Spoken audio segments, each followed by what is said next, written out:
All right, ladies and gentlemen, good morning, good afternoon, good evening, wherever you may be in this beautiful world, and how beautiful it is this Tuesday as the Pittsburgh Steelers, yes, your Pittsburgh Steelers, are headed to the postseason.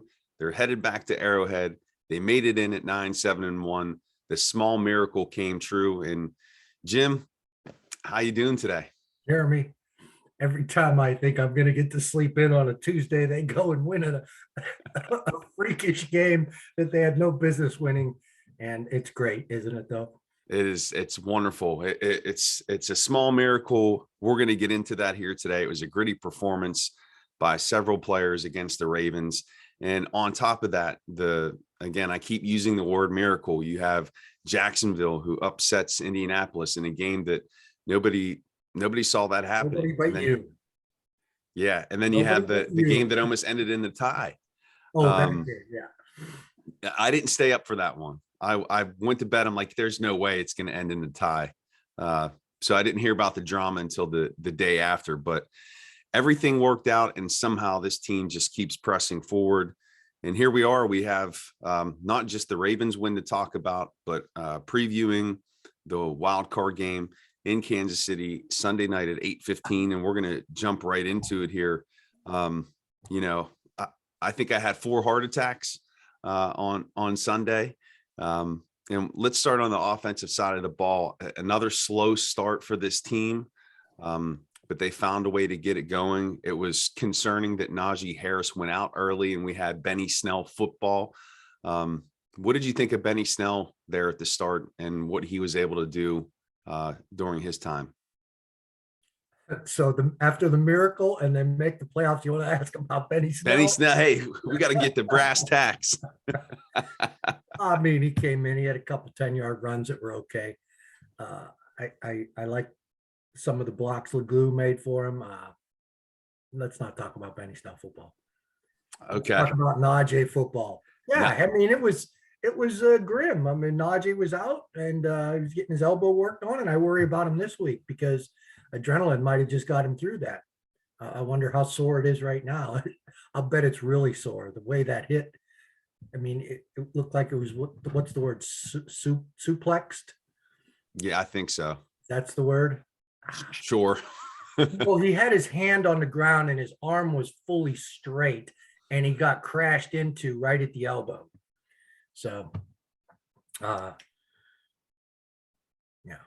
yeah, I know one of the things that I was concerned about this season, because Harris has been such the focal point of the offense, that if he went out, what would happen? And I know when Benny Snell came in there, I said, that's it. This team's done. And not that Benny did a great job, not that he did a poor job, but Harris is a player they can't afford to lose in the postseason. And if he can't make it that entire Kansas City game, I think that their chances are severely limited.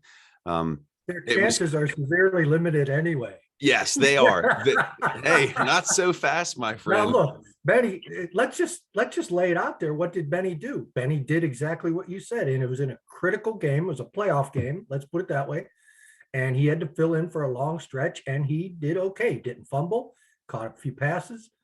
Roethlisberger got killed on one play that Benny had no clue which of the two guys running past him to block. So he blocked neither, and they both crushed Roethlisberger. So, I mean, he's not as good of a blocker. He's not as good of a runner, but he sufficed. He got him through. They won. Yeah. And Benny played a long stretch. So, yeah. North and south running, which is what I wanted to see from him. None of the dancing there. I hope you're not going to go into the draft saying, man, we got to get a backup running back. No. Starting players.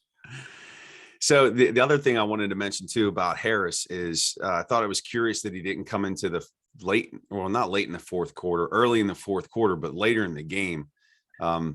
Any reasoning behind that? Was it just they weren't 100% sold that he was ready to come back in? I think he came in with like 14:53. Yeah, he came in for the fourth quarter. I mean, I want to make sure they weren't going to ruin him. Mm-hmm. There was talk that he was trying to get the ball so that he could feel the ball. And if you notice, he never put it in his right hand. And he did give a bit of a straight arm with that right arm on one play, one of his better runs. He did a great job coming in. He's tough as nails. Yeah. And I would think that heading into the postseason now, that their game plan is Najee Harris.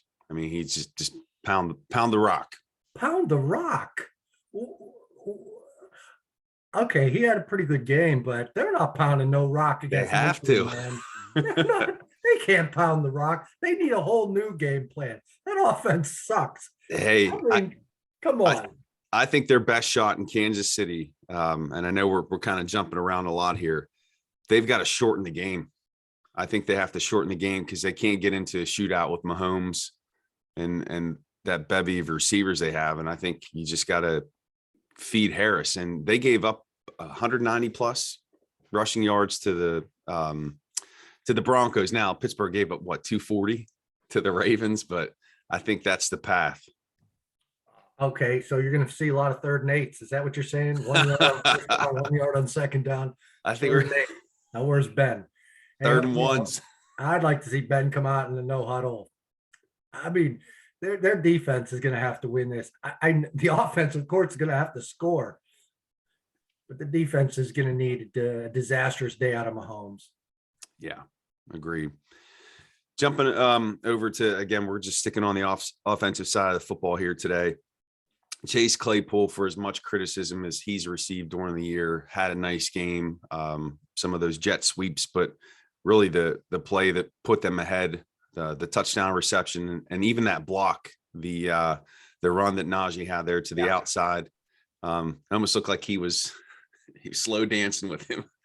But it looked like he had some enthusiasm. He had some get up and go. He wanted to win. He was a team player. And that's what young players develop into, whether it takes them dancing and being ridiculed for a week, dancing when he has a first down, but the clock's ticking and the game's draining away. He took a lot of abuse for that. He's taken a lot of abuse all year. And one of the things he's taken a lot of abuse for is that he can't stay on his feet. Man, he caught that slant and he stayed on his feet right into the end zone. It was nice. It's nice to see. He has some flaws in his game. You could see why he wasn't a first rounder with all that size, strength, and speed and hands. He really doesn't have great body control, and that's becoming obvious. But he's a 2nd rounder, and he stayed on his feet there for the touchdown, and he got out in front of that block. That was a key play by Harris to make that field goal much shorter. Yeah. And kind of, I'm jumping around here, but I'm going to do this as these. Well, you started with Benny Snell. You put yourself in your own hole, man. Come on, climb up. Let's go. Hey, I'm in the 4th and 8 here. I'm trying to get out of the gutter. But I was just looking back at Kansas City's schedule again, just trying to wrap my head around what they're up against this weekend. But the week after they played the Steelers, they played the Bengals. And I'm not saying that Chase Claypool's Jamar Chase, but Chase had set the rookie receiving record there. He's a big-bodied receiver, so maybe, like you said, maybe this game goes on Roethlisberger's arm. Maybe they try to attack downfield with Claypool. And if I remember the first contest against the Chiefs, they did try to test that secondary with Claypool a few times, but there was too much pressure. I think the offensive line played poorly, but I would think that they're going to try to get Claypool involved in the passing game Sunday night. Man, Jeremy, I love your youth and your imagination and your enthusiasm. I'm just happy they won over 8.5 games and they gave me an extra week of work. And I mean, they have no chance to win this game. Okay. Now you've been right a lot. You said they were going to beat San Diego and I didn't think so. And they didn't win that one. Well, they should have. You said nobody can choke like Carson Wentz, and he did. You called that. You called the Jacksonville upset. So, I mean, I respect some of your wacky opinions, but I mean, I don't see them pounding the rock on this team. But hey, I'd like to be at halftime tweeting, "Look at Jeremy. He's the new savant of Steel City Insider." Hey, the thing, I have a different feeling about this Kansas City game than I did the first contest. I didn't think they had any chance that first game, and that was coming off the Tennessee win. Day after Christmas, they had to travel. I think there's some intangible pieces that go in there.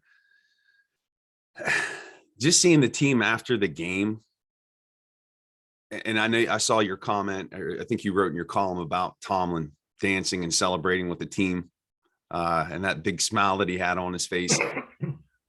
There's just an intangible quality here that I can't put my finger on it. I'm not saying they're going to win, but I feel like they've got a chance. I think it's going to be a lot closer than what it was. I really do. Well, I respect that. It wasn't just Tomlin dancing. Marcus Allen, I know he's a bit of a clown, yeah, but the joy was real. Yeah. And I'm sure he wasn't the only one. I'd like to have seen the whole locker room video of that. Yeah. But you're right. They're going to be a hard out only because they're dead. They're done. And now they're playing with house money. You know what I mean by that? Yeah. You don't really live until you die. Right. And they're dead. I mean, even Tomlin said we all wrote him off at 1 and 3. I actually went back to look to see what I wrote at 1 and 3. I didn't write him off. There was a lot of grousing, but I didn't write him off. Yeah. But yeah, I mean, the mental and emotional dynamic is certainly with them. Yeah. And, I looked out at right after the touchdown pass to Claypool, and Hassenauer, LeGlue, and the general we're all hugging Ben. And I'm thinking, Ben's looking up saying, who are these guys? Where am I? But they seem to be putting some semblance of an O-line together. I mean, I expect Dan Moore to be back at left tackle. And, the general, they don't have to keep counting his snaps. I'm going to assume he got in at under 25% so they can keep that. I believe it's a 6th round comp pick. Yeah. And I know we're burrowing down into a rabbit hole here, but general now can play in the playoffs without worrying about the snap count. So the offensive line will be better than Kendrick Green going into Arrowhead. It's the loudest place. Yes. Hassenauer did okay in the other loudest place, which is Baltimore, which wasn't, I don't believe was sold out. Plus there were a lot of Steeler fans there, but Kansas City is going to be at night this time. That's different from the last time. Kansas City at night is going to be some different kind of animal. Yeah. But they had the Steelers had the toughest schedule in the NFL. If you look back on the quality of opponents they played this year, it's not that it's not anything they will not have seen this year. The environment obviously is going to be intense, like nothing they've experienced, but they played Kansas City before, and Roethlisberger at least has had experience in Arrowhead in the postseason environment. So something I wanted to talk about there quickly on the offensive line. It was interesting. Zach Banner still didn't even get an opportunity with Dan Moore being down. What have you seen that makes you think he deserves an opportunity? Yeah, well, I think that tells us something about the coaching staff's opinion about Banner, and it makes you wonder if he's going to be back next year. Oh, well, he's a free agent, and I think we said this before. They'll lay a contract on the table between he and Okorafor and say, first one to sign gets it. Mm-hmm. It won't be a high offer either. But that was my guess before Okorafor played every game. But no coach loves to move your right tackle to left tackle and put in a new right tackle when you got the general hanging around. Yeah. Yeah. So nobody likes to move their offensive line. NFL coaches hate that. Right. Move pieces around. So I don't really look at this as a negative on Banner. I really don't. He just hasn't had the chance. Mm-hmm. And there's nothing we can say that we know anymore that we think he should play. So mm-hmm. Yeah. And then one final comment on that offensive line, going back to that Kansas City game. As I'm thinking of these points, I'm going to keep making them. But Kendrick Green, when they were in Arrowhead that game on the 26th, he had his worst game of his career. That's saying a lot, man. Yeah, I know. It was pretty damn bad. But remember that fumbled snap. So with Hassenauer in there, we should expect somewhat of a better representation from that offensive line, especially at center. So, and let me add this, and I said this before Baltimore, and I told you about Hassenauer's why he hasn't been looked upon as the starter, because he's at his ceiling, he's at his max, and he's a bit small, and it's going to be hard for him against Baltimore. And it was. Baltimore has some beef, and they have some defensive tackles that are big men. Kansas City really doesn't. Chris Jones is like to it. tall, angular, like Hayward. I mean, really good, but not that massive amount of weight that you have to move out of there like you did against Baltimore. So this will help Hassenauer. And Kendrick Green, I'm not writing him off. I think the coach still likes him, reading between his lines in Bob Labriola's last Saturday column where he talks to the coach. And he loves his movement skills. And that's one of the things that really jumped out at me watching his college tape, was how quickly he got around, not just to the inside linebackers, but on the move on screens. He really can move. I don't know what his 40 time is, and that doesn't matter, but he really looked like he could move. So that is not being forgotten by Tomlin. It's just that Hassenauer gives him a better chance today. And Hassenauer will do better against Kansas City than he did against Baltimore with all that girth. And he will handle Kansas City much better than Kendrick Green because of his experience and his natural. You could see against Baltimore, the play calling, the enthusiasm he took in calling the signals. I mean, you could hear him over the TV pointing with both hands. He's a center. Yeah. And Kendrick Green's got to get to that stage mentally. But I think they're going to stick with Kendrick Green in the long run. But yeah, Hassenauer's got to start this game, and he does improve their line. 100%. And I like Kendrick Green too, but just in 2022, and not as in January 2022, September of next year. Yeah, we talked about Kendrick last week and how much of an emphasis they put on the mental skill of a rookie center when Marquise Pouncey came up as a natural center out of the national championship team. Kendrick Green was a guard at Illinois, and nobody talked about how difficult this is going to be for a rookie center, because he was going to be the rookie center. So they weren't worried about it. All of a sudden, now we see what the problems are. There are many, and they're great. And what Pouncey did as a rookie starting that opening game was more natural, and the concern was more natural. They just forgot all concern. They didn't care about Kendrick Green. He's going to play whether or not. Yeah. So anyway, back to Benny Snell. This is going to go down in podcast infamy here. Three more players want to comment on the offense.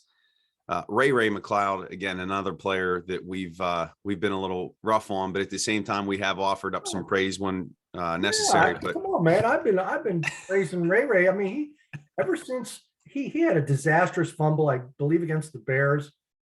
I think it blew the point spread. Now everybody just went for a touchdown, his fumble punt, and then everybody wanted to cut him. And Tomlin stood up. No way, I like this guy. Okay. Each game he started developing. I think he made a third down play as a receiver. Each game he started getting better. Now I have such confidence in him as a punt returner. Yeah. Obviously, we're getting more confidence in him as a slot receiver. He's making that 4th and 8 catch. Biggest play of the game, you could argue. There were a few. Yeah. And that was one of them. Yeah. But his confidence is definitely building. But that's the biggest thing that I can think of with my opinion of Ray is as a punt returner, because how the potential for fumbles there by nervous guys, and he was a nervous fumbler coming to the team. A lot of short area quickness, a lot of slither, but you're always scared to death if a guy has fumbling problems as your punt returner, and then he fumbles.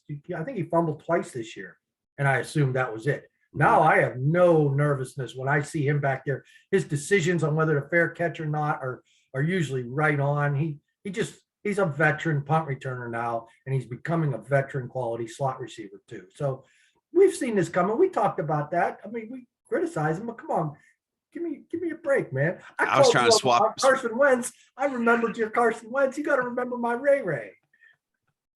I was trying to swap him out for Steven Sims there as a return guy early in the season, but we all were. Yeah. Somebody else, anybody else. But then, yeah, you made a good point there too. You talked about how he's gaining confidence in his game. To me, that's one of the biggest things I'm seeing with this team that I feel makes them dangerous. If you have a group that starts to believe in themselves, and these guys who are kind of cuspy players, and that's something about Tomlin too. He doesn't just give up on a guy right away if they have a bad game or even 2 bad games. He gives them an opportunity to redeem themselves and to prove themselves. And there was a press conference yesterday with Ray McLeod, and he talked about how Monday, a typical day off, that they were in there. He was in there. They're watching the film together as a team, that their postseason starts now. So I like the vibe, and especially liked it from Ray. Liked his performance. And another guy too, want to bring up here, Pat Freiermuth, your guy. Here's your kudos. Here's your credit. Over the summer, everybody who watched him knew. I mean, yeah. But he made a big play there, catch and run late. That kept the team alive. He didn't play in Kansas City last time, and not to say that he's going to be the X factor or the reason why they score an upset victory. But he's coming along. He's huge. Yeah. So, I mean, I think that's got to factor in. And then second half, Big Ben shows up again, fourth quarter, and gets it done. So let's show up in the first quarter. Come on, man. Let's show up in the first quarter. Yeah. Well, that's where it's got to be Najee the first three, and then don't even let Ben throw past the first three quarters. And that fourth quarter, Ben comes out. Yeah, he's an adrenaline junkie, man. He don't mess with him. Don't bet money against him. No. If he loses, he will punch you. You're so negative, Jim. I know. All right, over on the defensive side of the football, as has been a common theme, rushing defense gives up a ton of yards, but they still find a way to win. Cam, the only bright spot on that defensive line. But on the positive side, TJ does tie the record. And there's some argument that he should have broken the record, that he should have been credited with the sack there in the early part of the game. In the secondary, really across the board, you go from Sutton to Edmonds to Fitzpatrick to Witherspoon, because Hayden didn't get a lot of play in this game. He was coming, I think he was coming off the COVID list. But a nice effort. And I'm starting to wonder, it does matter, the rushing defense, but they're finding a way to get it done. But the defense kept them in this game.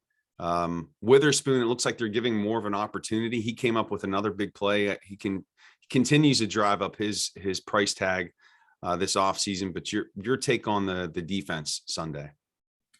Well, just give me a couple of those Georgia guys. I mean, we'll solve that. Get one inside linebacker. I'll even keep Devin. Okay. Because Devin's got speed, you know. I just think if he's with the thumper and Spillane, my understanding is that Spillane was at fault for that 46-yard TD. I mean, the guys up front got blocked, you know, Mondo and I believe it was Wormley, and Devin got blocked. The Spillane made a technique error, and that really cost them. They're supposed to spill into Minka. So, you know, as physical as Spillane is, there are limitations there. And maybe he can guide a rookie next year, but they need one thumper inside who's not a pass coverage guy. And they need a defensive tackle, whether that's going to be to it.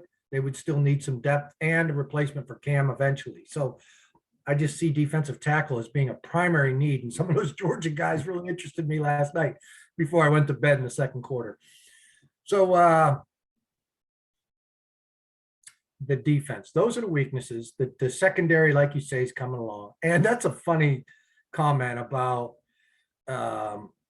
is run defense really that important? Here, this team is historically bad.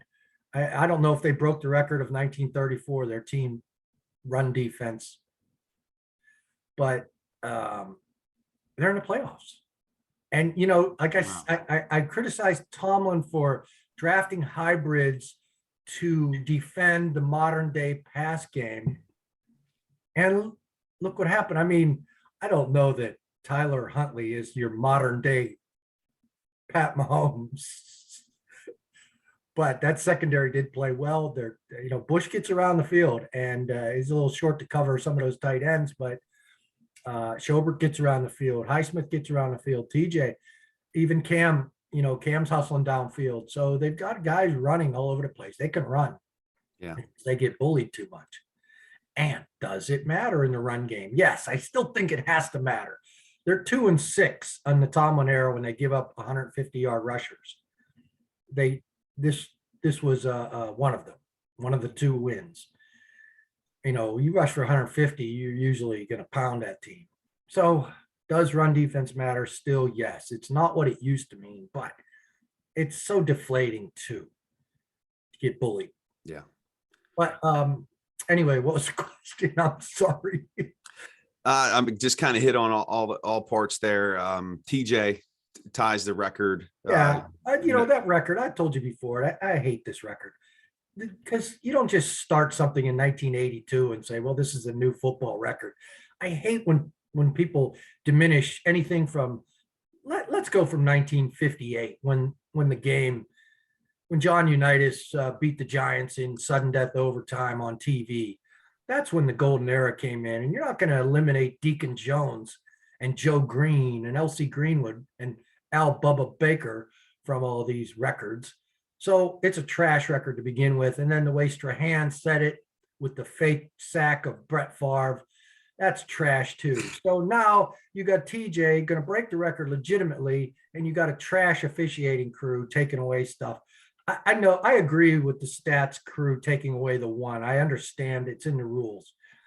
It really ticked me off. And I'll say something nice about Sean Hochuley's crew next, but that half sack he should have had when they gave Hayward the helmet to helmet penalty. You know, the quarterback was running straight ahead, lowered his head, and Cam's a tall man, and he didn't hit him straight on helmet to helmet. I don't think that deserved a penalty. TJ deserved half a sack there.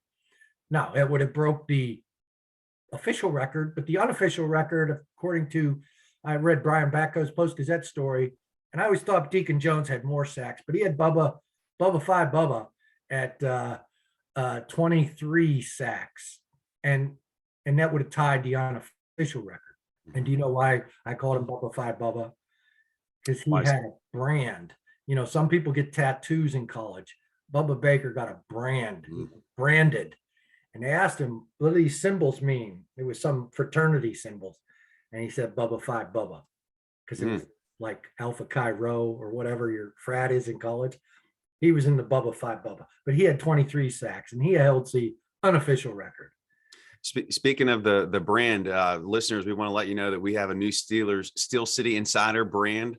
If you want to promote the podcast, it's a small fee, but let us know. We could sign you up for that. Shameless promotion for us. I'm unaware of this. You'll have to let me in. Are you making money off of me? I thought I was making money off you. Yeah. Good. Yeah, another great game by Watt. Let me add this about the officiating crew. They made a call that really might have saved the Steelers. It was remember when the announcer said, wow, that was a bad spot. It was one of the Ravens' last drives of regulation. And then the next play, it had to be Hayward. Every third and two stop that the Steelers made late in that game, every big 3rd and 2 was made by Hayward. So I'm just going to say Hayward made the stop on 3rd down and it punted, and that's led up to Claypool's touchdown. Or maybe the field goal. I forget which came late, the field goal drive. And but they went back and looked, and Latavius Murray's knee was down, if you remember the replay, and nobody saw that except Hochuley's crew. And they it looked like a bad spot, but it was a right spot. So they came through with a really good call. And I thought there was another one later that I forgot, and I don't want to give them too much credit because I thought earlier in the year that was the worst performance of an officiating crew. Which game was that? They called penalties on every play. It was just a debacle of. Was it the Green Bay game when they called back the field goal block for a touchdown? It's possible. I can't remember, but yeah, well, Ed Hochuley, his father, the guy with the guns, he was he got him into the league, and this Sean Hochuley's been awful ever since. Over officious jerk, as Marv Levy would call him. So I'll give him credit for that call. It was a great call. And it was the right call, and it helped big time. Yeah. Okay, we're with TJ. The Ravens had a 1st and goal. I believe it was inside the 5, and TJ got a sack on 1st down. 2nd down, I believe, was incomplete. I forget who should be credited. But on third down, TJ batted the ball. It was a TJ goal line stand. It resulted in a field goal, and it was a big moment. And that was when he tied the record with that one sack. So, yeah. And then the one thing I want to add here about defense, again, looking ahead, you talked about Tomlin building this defense to have the faster defenders to cover the passing game. In the last contest, Devin Bush didn't play, and neither did Joe Schobert because they were on the COVID list. And so neither did Travis Kelce. I'll trade you Devin Bush and Joe Schobert for Travis Kelce. Come on, you're undercutting my points here. Touche.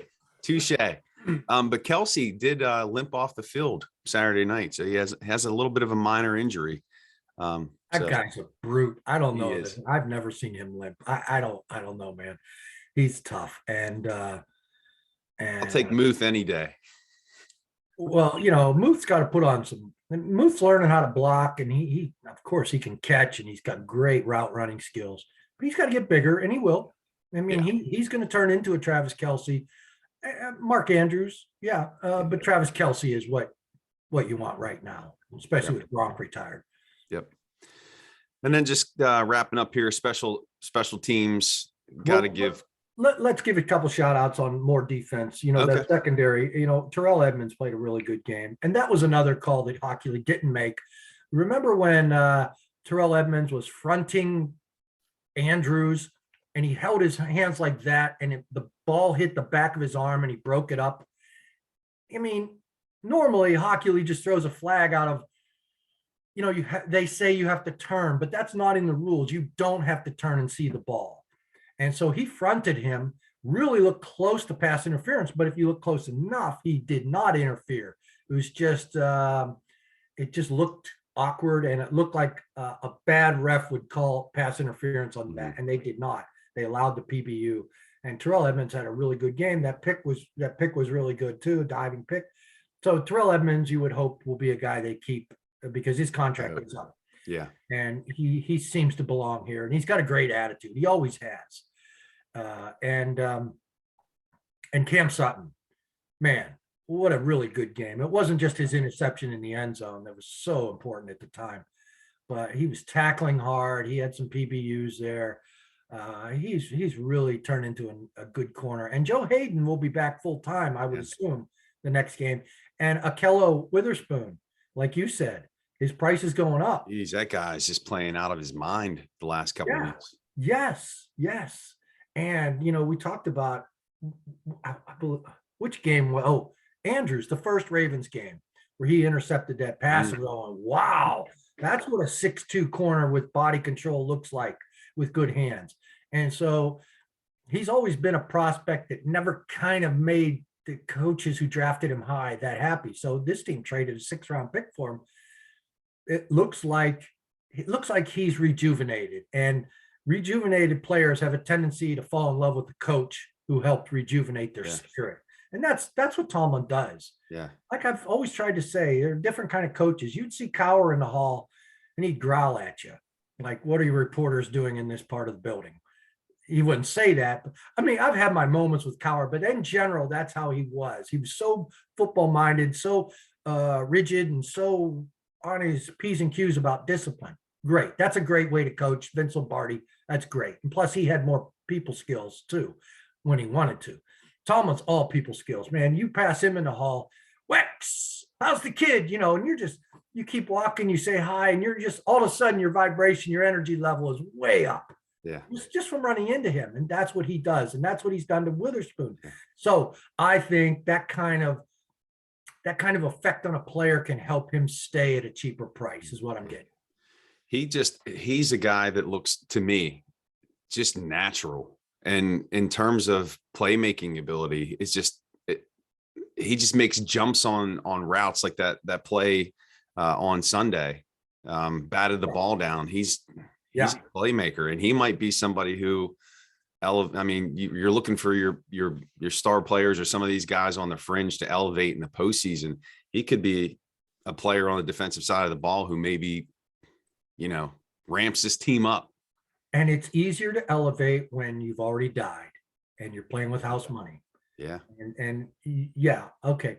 I'm not betting on him plus the 13. but I'm going to sit back and say, Jeremy was right again. That's what I want to do. So that'll be cool. And you're right about the emotional aspect. They do have, it's like free money. It's like they're just playing with house money. I can't think of a better. I read that somebody used that on Twitter, and it's the best analogy. And so, yeah, a guy like Akello Witherspoon, number 25. And I'm glad that Joe Hayden's back too, though. And speaking of that, once you die, you're not afraid. I would fully expect, I'll call it now, a fake punt or a fake field goal this weekend. Fully expect it. Oh man, I do. I can see Tomlin's going to call out all the stops. And speaking of punting, speaking of special teams, just want to give credit to Chris Boswell, the Iceman. I had no worries when he lined up for the kick there that he was going to make it. He's clutch. But Presley Harvin, they've got to sit him. They've got to put Corliss Waitman in there. Tomlin's not going to do it because he's he would have done it last game. Right. But they're going to the playoffs with what they got. They're not changing. That makes me nervous. Well, like I said, Corliss Waitman should have had a punt blocked in the end zone in his only appearance. And we might, if that punt blocker had continued instead of inexplicably stopping, we wouldn't be raving about Corliss Waitman. Who's next? It could be that he's not a good holder for field goals. That's so important.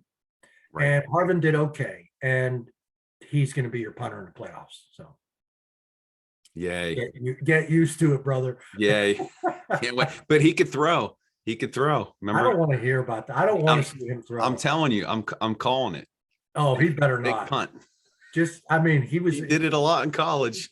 I don't know if I did it a lot, but he did throw a 70-yarder that made him famous as a thrower.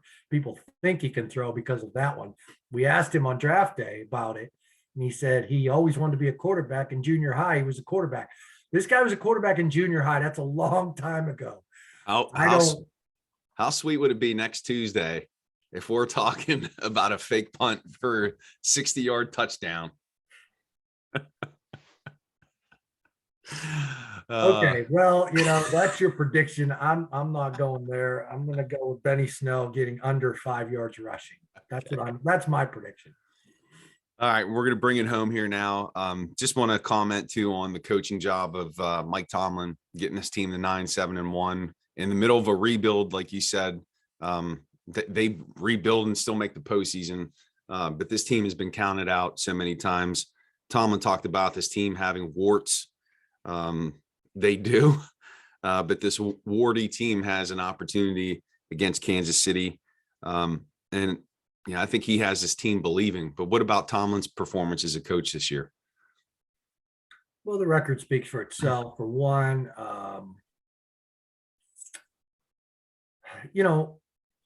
people say in defending him, they say, well, look at the talent. Well, Tomlin's a big part of that talent evaluation.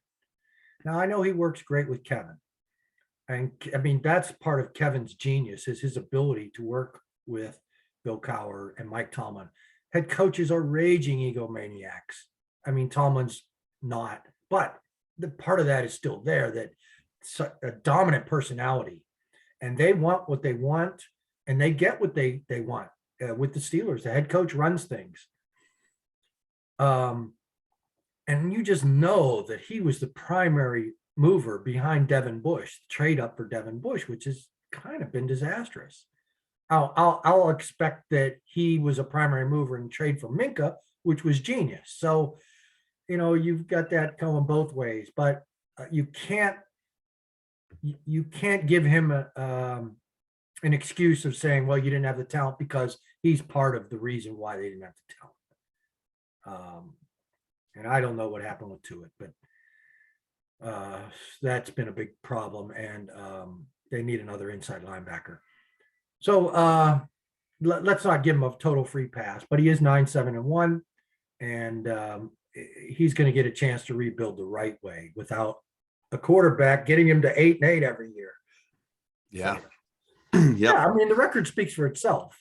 And I've always said that, why don't you criticize Tomlin after 41-10 loss to Cincinnati that wasn't even that close? And I'm like, do I have to? Doesn't the score do that? So we'll just let the record speak for itself here. But I've already espoused what I like about him. It's not always the X's and O's, which I think he's underrated at the time management and the game management. Mm-hmm. I think he's underrated. I think he's unique. And his focus is always on what's happening now, as opposed to call your timeouts so that when you get the ball back, you have time. He's worried about not allowing a touchdown now or scoring a touchdown on this play. And Ben calls a lot of timeouts when you hate to see it. But if it makes them focus on the 4th and 8 play at hand, all right, well, and if you convert, okay, well, timeout was worth it then. Yeah. It's interesting. If you look over in Baltimore, they dropped 6 games in a row, but you don't hear people calling for Harbaugh to be fired. And then you look at the flip side with what Tomlin's done with this unit, finishing 9-7-1. So, it's been a solid year for him as a head coach, and, it's not over yet. I love that he doesn't buy into analytics the way Harbaugh does. And in fact, after they beat them the first time, Tomlin said, well, we knew he was going to do that because he's a devout believer in analytics. So if your computer is doing the same thing that other teams' computers are, and why wouldn't they, what the guy opposite you is going to do every time if he's a devout follower of the analytics of the situation. And so Harbaugh's analytics cost him 2 games. He just handed 2 games. One was the Steeler game when he goes for those 2-point conversions at the end of the games, instead of tying and going into overtime with the greatest kicker this planet's ever seen. Yeah. I think he cost his team two games. So I don't know that nobody in Baltimore is calling for his head. I'm not sure about that. Yeah, well, that's a narrative we'll save for another time, but it's on to Kansas City. And Jim, where from here? What are their prospects this weekend? We've been talking about it. I don't believe in them. You do. And so you've been the guy. You've been the man. I just want to get this point in because there was a couple minutes left, 3 minutes left, and it was 4th and 8. And it was too far away for the field goal. And I said, this game's going to end in a tie. They're going to finish 8-7-2. And for those of us who bet the over 8.5, I think you all know what I'm talking about. The season long, I didn't bet a lot, but I bet enough. It's a season long bet, over 8.5 wins. 8 wins and 2 ties. And the ties only count with the league as a half a win. They don't count in Vegas as a half win. I just saw 8-7-2 happening, and that I couldn't believe. Thank God I didn't stay up to watch that night game where it would have been a tie. I woke up in the middle of the night and checked the scores like 29-14. I'm like, oh, this is, my heart could not have handled that Sunday. No way. So my heart couldn't handle 4th and 8, and then Ray hauled it in, and all was good. All was good. But 8-7-2, when you can't get a half game out of 2 ties, come on. Yeah. Anyway, what else you got, man? We've talked about Kansas City. It's going to take a miracle. And it would be great if we write books about the miracle in Kansas City. Or Mahomes has to crap the bed. And this team has the pass rushers to affect that. Yeah. And it looks like their secondary is really coming into nice form. So Minka and Terrell Edmonds on the tight end. Devin will run with him. He's throw over his little head. So there are pieces there. It's possible if Kansas City gets away from its run game. The beauty of sports and the beauty of the NFL are the stories and the narratives that can be told. And what better story than number 7, 7th seed, going after number 7? And I'm not saying it's going to happen, but the world has a funny way of these things working out. And you know what? As long as you have the opportunity to ask the question, what if? Keep asking it because it's fun. And we'll see what happens. But Jim, I got a terrible 4 for you today. All right. Are you ready? I'm ready. All right, here we go. So the first one, big win over the Ravens led by Ben. A lot of great contests, that history there. What's your favorite memory of a Ben Roethlisberger game against the Ravens? it's a shame that it's an incomplete pass. And I thought of this again when the score was 13-10, right? Steelers were winning 13-10, and that was the score of the game. Was it 2008, 2010, when he got punched in the nose by Haloti Ngata in the first series? And it's funny when you read it in the Baltimore papers, it was inadvertent clubbing, they called it. Yeah. I called it a punch in the mouth, a punch in the nose. And that was the first series, and it broke Ben's nose, and blood was all over the place. And Ben comes out for the second series and says to Terry McCauley, the ref, "Didn't you see him punch me in the nose?" McCauley says, "No." "And what are you talking about?" And Ben goes, "Didn't you see all the blood everywhere?" McCauley goes, "Ah, it was inadvertent." So anyway, that game, later in the game, was he wriggled himself away from Terrell Suggs to throw incomplete on third down, I believe. And he was able to hit Isaac Redmond, on a slant on the next play for a 9-yard touchdown. He couldn't take a sack there. He just couldn't. And that's the memory I have, because I'm thinking of other plays, except for Haloti Ngata punch him in the nose. The 65-yard TD pass to Santonio Holmes in the 2010 AFC Championship game, I believe, or playoffs. I don't think of Ben. I don't think of Santonio. I think of Heath Miller picking up the blitz in the backfield and running down and springing Santonio with the last block on a 65-yard play. And that was Heath Miller's play. I think of Isaac Redmond. I think of Santonio Holmes just barely getting across the goal line. I think of Antonio Brown, getting across the goal line. All these, Antonio Brown pinning the ball against his helmet. These were all great Ben plays that you think of someone else. Yeah. I mean, is it a sign that sometimes we take Ben for granted? Maybe. Look at, he had 5 touchdown passes on a Monday night in 2007, 5 TD passes against the Ravens in the first half. It was a blowout. But what do we remember? James Harrison went off. That was the game James Harrison had like 5 sacks, 4 forced fumbles. He blew up a punt returner. He was on special teams. Every time Harrison made a hit, a ball went in the air. Sometimes he would recover it. It was an absolute wrecking ball assignment by James Harrison. And we forget Ben threw 5 TD passes in one half. Yeah. So, I mean, there's a lot of Ravens moments that Ben shouldn't get second short shrift, but he does. But been a lot of great moments. And obviously he's been the straw that has stirred the drink. Yes, no doubt. That was a great trip down memory lane there.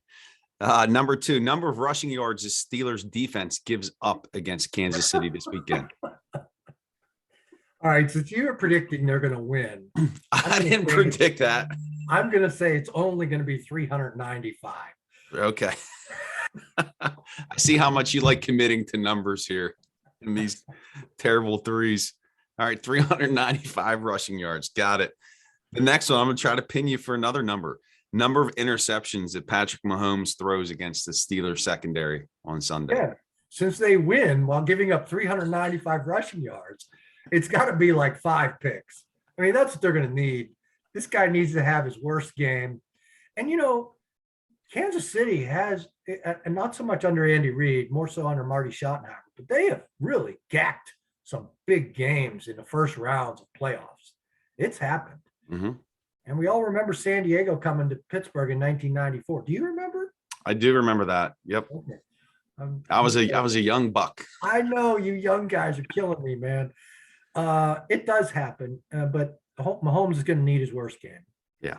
And then the last one, Jim, finish this statement. The Steelers will beat the Chiefs if Patrick Mahomes has the worst game of his career.